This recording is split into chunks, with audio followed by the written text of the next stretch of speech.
Estamos de volta. Vamos analisar juntos? O Brasil tem uma maioria de mulheres na população, são 52%. No Maranhão, a proporção é muito semelhante, porém, quando se lança o olhar para a quantidade de mulheres no mercado de trabalho, a proporção de mulheres em altos cargos nas empresas de mulheres empreendedoras e até na política é pequena em comparação à de homens. Por que será, Arthur Cabral?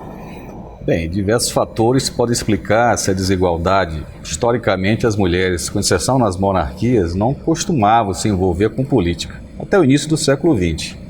O voto feminino é uma conquista do início do século passado. E ainda tem as questões do preconceito social, do machismo no ambiente corporativo, além de outras que nós vamos debater. Então voltamos a falar aqui com a nossa convidada, a senadora Elisiane Gama. Senadora, qual seria o fator que mais pesaria nesse desequilíbrio entre a ação, a participação dos homens e as mulheres? Eu sempre digo, Arthur, que nós evoluímos, nós avançamos. Você citou muito bem, a gente nem sequer votar poderia, não é? E aí depois nós, além de votar, hoje somos votados, lá atrás a gente tinha que ter autorização do marido, não é?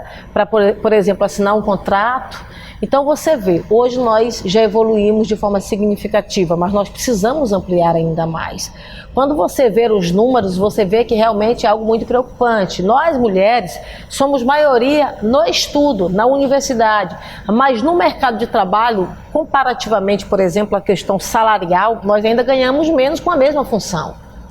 E aí você vai comparando uma série de situações. Quando você vê, por exemplo, a mulher, ela é minoria em cargo de chefia e ela é muito mais minoria ainda quando essa mulher é negra. Então a mulher e a mulher negra, ela tem uma participação minoritária e de liderança ainda muito pouco. Eu falei no primeiro bloco, eu criei no Congresso Nacional um projeto de lei criando uma liderança feminina no Colégio de Líderes. Sim. Porque nós nem sequer no Colégio de Líderes, nem em todas as legislaturas, nós tínhamos uma mulher no Colégio de Líderes. É como se fosse uma bancada feminina? É, exatamente. Nós criamos uma representatividade da bancada feminina nesse colégio, ou seja, esse colégio que é em média aí 15 senadores, não é 13 a 15 senadores, em algumas vezes da história do Senado Federal, nem sequer uma mulher tinha. E eu agora criei uma lei para ter pelo menos uma mulher representando essa bancada feminina, porque é o cargo de chefia, é o cargo de liderança. Se você não está na liderança de uma determinada situação, você não consegue pautar. Você não consegue pautar a sociedade, você não consegue pautar a ordem do dia, você não consegue dizer o que você quer. Então, essa evolução, ela é muito necessária. E eu acho que a gente ainda não está muito, porque ainda existe sim um machismo na sociedade brasileira. Ninguém pode dizer que não é. Existe sim. Eu sinto isso quando, às vezes, vez por outra, algumas pessoas olham para a gente como se a gente não tivesse capacidade de assumir certas funções. Então, isso, de fato, é muito sério. A gente precisa ter incentivo, a gente precisa ter participação, mas eu acho que a gente precisa ter cota nesse momento. As cotas, elas são fundamentais para um tempo da sociedade. Ela não pode ser permanente, ela não pode ser perene, porque senão você cria um outro fosso. Em que? Cota em várias áreas, no mercado de trabalho, cota na universidade que nós já temos, cota para a política brasileira que nós precisamos realmente ter. Se você não tem cota, você simplesmente vai demorar um bom tempo para você chegar a uma equiparação. Veja, por exemplo, falando da política, a Argentina teve que fazer cota. Hoje, metade dos países do mundo tem alguma política que define, por exemplo, metade ou 40% de participação feminina. A Alemanha fez isso, a Inglaterra fez isso, não é? Isso está em discussão hoje no Congresso Nacional? Estamos discutindo hoje, inclusive, a participação de vaga. Se a gente tivesse cota, a gente teria uma mulher deputada federal. Mas a gente já não como tem projeto hoje. De lei, senador? Já como projeto de lei. Nós quase aprovávamos essa lei, Arthur. Perdemos aí por algo em torno de 12 votos. Ou seja, a gente precisa ter vaga, não precisa ter candidatura apenas, porque hoje tem obrigação de candidaturas, mas essa obrigação não necessariamente ela tem resultado na eleição da mulher. Uma outra coisa que é muito importante, essa questão da ação mais coercitiva. A gente estava sem acesso ao fundo eleitoral. Com o acesso da mulher ao fundo eleitoral de 30%, o que aconteceu? Nós dobramos a quantidade de deputadas na Câmara dos Deputados. Ou seja, hoje nós temos algo em torno de 75 ou 76 deputadas federais. E nós tínhamos lá atrás 40 e poucas. Veja que quase nós dobramos isso. Por quê? Pelo acesso ao fundo eleitoral. A gente tem uns dados, Arthur, que Sim, até explicam, exemplificam bem o cenário. Da participação política, as pessoas podem ter essa noção melhor. Olha, na Câmara Municipal de São Luís, começando aqui pela nossa capital, a média é de 16%.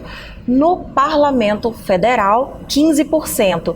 No Senado, 14%. A média se mantém. Onde a participação da mulher hoje, aqui pra gente, é mais alta, é na Assembleia Legislativa, onde elas representam já 24%. Aqui do nosso Maranhão. estado. Aqui do Mas, Maranhão. comparativamente, se você pega toda a realidade brasileira, no Parlamento nós estamos em média de 12% a 13% na junção de tudo, né? Mas o que é que significa, Dalva? Se tu pega esse dado da última eleição e compara com a eleição de 2014, né, que foi a eleição anterior à eleição de 2018, você vai ver que nós éramos ainda muito menos. Isso. Por quê? Porque a gente não tinha acesso ao recurso. E uma coisa que eu sempre digo, eu não posso, por exemplo, debater nada na sociedade brasileira se eu não debater orçamento. Eu agora fui relatora setorial no Orçamento Geral da União e lá nós buscamos, havia apenas 2 milhões de reais para algumas áreas específicas, por exemplo, para o programa que trabalha a agricultura familiar, que é o PAA. Havia algo então de 2 milhões de reais. Com o esforço grande que nós fizemos, nós chegamos a 300 milhões de reais. E se deu por quê? Porque foi uma força, não orçamento. Aí eu vou dizer, nossa, nós precisamos ter um programa familiar para a agricultura forte e tal e tal. Tá bom, nós vamos ter, mas cadê o orçamento? Eu tenho que discutir lá atrás. Então, essa coisa de ter acesso à peça orçamentária é muito fundamental. E aí passa pela questão do financiamento das campanhas, porque a mulher ela fica subfinanciada. Se ela não é financiada, ela automaticamente não consegue estar em pé de igualdade com o homem. Senadora, nós temos já a Lei Maria da Penha, né, que pelo menos causou uma discussão pública na sociedade brasileira e tem levado esse problema que estava, digamos assim, debaixo do tapete há muito tempo, né, da violência doméstica. Mas você acha que a sociedade brasileira já está pronta para discutir, por exemplo, cotas em empresas privadas, em conselho de administração de empresas? Nós já estamos prontos para isso? Eu acho que nós estamos prontos, e se não estivermos, precisamos estar. Eu acho que a gente precisa dar o primeiro passo, entendeu, Arthur? Eu acho que nós, mulheres, temos um papel preponderante aonde nós estamos, entendeu? Eu no Senado, a Dalva aqui do seu lado, quer dizer, aonde nós estivermos, a mulher estiver inserida, lá ela precisa de fato dar o primeiro passo. Ah, é desafiador, isso nunca aconteceu. Sim, tem um primeiro passo. Então, esse primeiro passo, de fato, nós precisamos avançar. E para mim não tem segredo, não tem outra.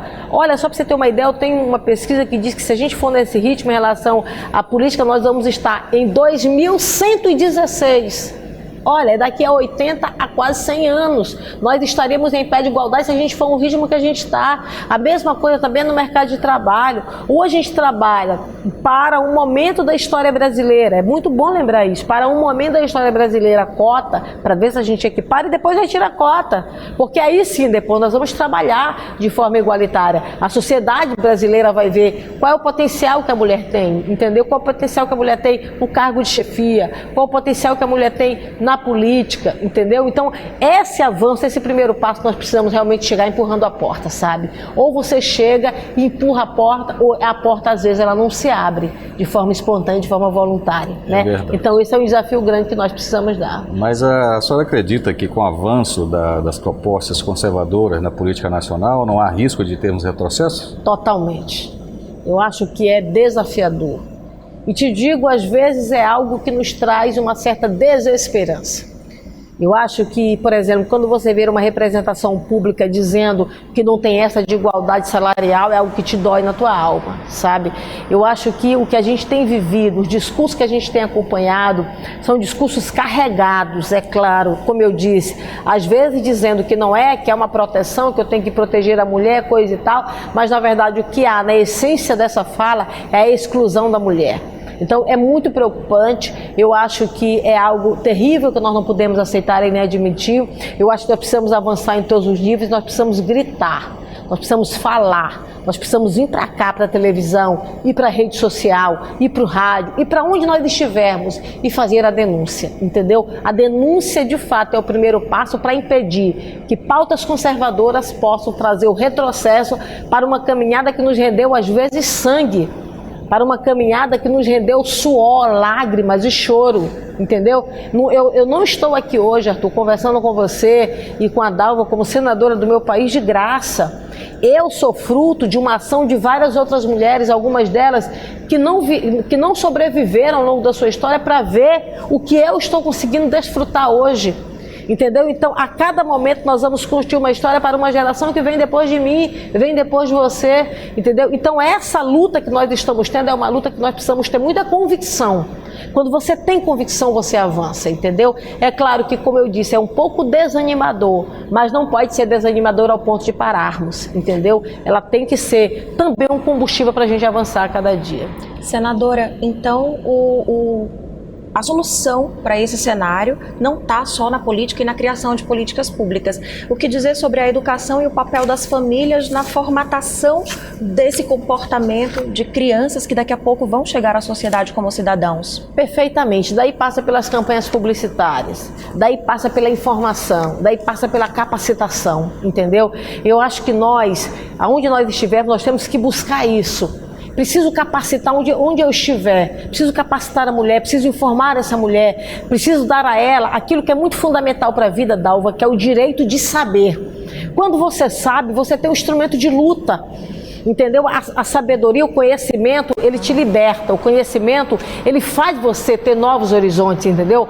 Faz você ter novos desafios. Então, essa informação se dá através da comunicação, através do trabalho realmente de conscientização, das campanhas educativas, família, e ela, escola. Família, escola, passando realmente por todos eles. Outra coisa, a fala do boca a boca, sabe? A conversa do lado do meu vizinho, do meu amigo, onde eu estiver. Essa informação, ela é muito fundamental para que a gente realmente possa mudar esta realidade. Engraçado que quando nos perguntam, a nós mulheres, como é que foi seu dia e aí como estão as coisas, a gente normalmente diz, a gente tem que dar conta de tudo, é filho, é casa, é trabalho, mas esse tem que, até quando? Por que a gente não diz, a gente dá conta, mas isso não é uma obrigação? Quando é que a gente vai virar essa chave, senadora? Eu acho que nós estamos caminhando para isso. Eu acho que eu sou muito também otimista. Quando eu falo do desanimador, eu falo do desanimador de um sentimento que às vezes está, não é sobre algumas pessoas, mas eu acho que nós estamos começando a dar os primeiros passos para isso. Eu acho que nós estamos começando a assumir cargos de chefia importantes na sociedade. Eu acho que a gente está, até porque a gente, independentemente de ter ou não cargo de chefia, tem coisa que nos enche de prazer e de dedicação. Ser mãe, então, é algo maravilhoso, né? Mas eu acho que quanto mais você avança, mais você reproduz um cenário importante para a sociedade, mais você reproduz dias melhores, mais você incentiva, sabe? Mais você cria combustível, mais você envolve outras pessoas. Esse engajamento é que vai dando uma caminhada forte, esse engajamento é que vai fazendo escola, entendeu? Esse engajamento é que vai formando novas pessoas e vai criando um exército realmente poderoso para a mudança do ambiente onde nós estivermos. Perfeitamente. O que se luta aqui, para o que se luta, finalmente é isso. É poder ter liberdade para escolher o que se quer ser. Mas agora a gente vai a mais um rápido intervalo. Voltamos em instantes com mais negócios na pauta.